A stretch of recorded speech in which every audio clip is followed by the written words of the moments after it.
బెంగళూరులోని చిన్నస్వామి స్టేడియం దాదాపు 7 నెలల తర్వాత ఓ క్రికెట్ మ్యాచ్కు ఆతిథ్యం ఇవ్వనుంది. విజయ్ హజారే ట్రోఫీ 2025-26లో 9 లీగ్ మ్యాచ్లకు చిన్నస్వామి స్టేడియం వేదికగా ఉంది.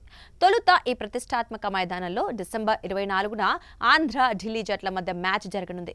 ఢిల్లీ తరఫున విరాట్ కోహ్లీ, రిషబ్ పంత్ వంటి స్టార్ ప్లేయర్లు ఆడనున్నారు. అయితే చిన్నస్వామి స్టేడియంలో కోహ్లీని మళ్లీ చూడాలనుకున్న అభిమానులకు తీవ్ర నిరాశ ఎదురైంది. చిన్నస్వామి స్టేడియంలో జరిగే విహెచ్టి మ్యాచ్లకు ప్రేక్షకుల్ని అనుమతించకూడదని కర్ణాటక ప్రభుత్వం నిర్ణయించింది.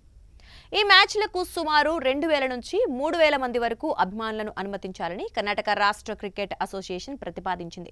కానీ భద్రతా కారణాల దృష్ట్యా రాష్ట్ర ప్రభుత్వం ఈ ప్రతిపాదనను తిరస్కరించింది. గతంలో జరిగిన విషాద ఘటన దృష్ట్యా సిద్ధరామయ్య సర్కార్ ఈ నిర్ణయం తీసుకుంది. కాగా ఐపీఎల్ 2025 విజయోత్సవ వేడుకల సందర్భంగా చిన్నస్వామి స్టేడియం వెలుపల జరిగిన తొక్కిసలాటలో 11 మంది మరణించిన సంగతి తెలిసిందే. ఈ విషాద ఘటన తర్వాత చిన్నస్వామి స్టేడియంలో మ్యాచ్ల నిర్వహణను నిలిపివేశారు. అయితే ఇటీవలే చిన్నస్వామి స్టేడియంలో క్రికెట్ మ్యాచ్ల నిర్వహణకు కర్ణాటక ప్రభుత్వం గ్రీన్ సిగ్నల్ ఇచ్చింది.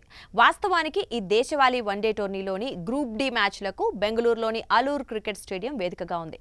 కానీ కోహ్లీ, పంత్ వంటి స్టార్ ప్లేయర్లు ఆడుతుండటంతో అలూర్ వంటి చిన్న వేదికలో మ్యాచ్లు నిర్వహిస్తే భద్రతా, లాజిస్టికల్ సవాళ్లు తలెత్తే అవకాశం ఉందని కేసీఏ భావించింది.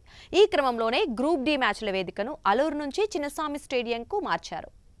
సాక్షి టీవీ ప్రసారాలను నిలిపివేయడం చట్టరీత్యా నేరం. సాక్షి టీవీ ప్రసారాల కోసం మీ స్థానిక కేబుల్ ఆపరేటర్ని వెంటనే సంప్రదించండి. డిటిహెచ్లో, ఇంటర్నెట్లో కూడా సాక్షి టీవీ ప్రసారాలను వీక్షించవచ్చు.